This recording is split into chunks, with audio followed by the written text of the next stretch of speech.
Sandy Hook, New Jersey to Morris, New York out 40 nautical miles, Long Island, South Shore Bays, until 1:45 p.m. Let me tune to a different 12. station to see if there is. Located 26 nautical miles east of Shock River Reef, moving northwest at 45 knots.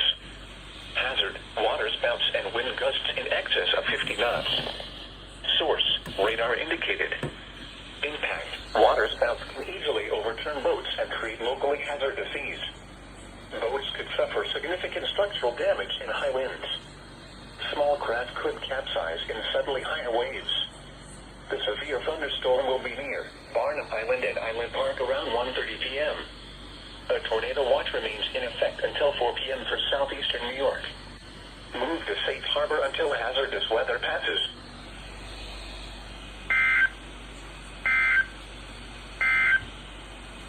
Here is the forecast.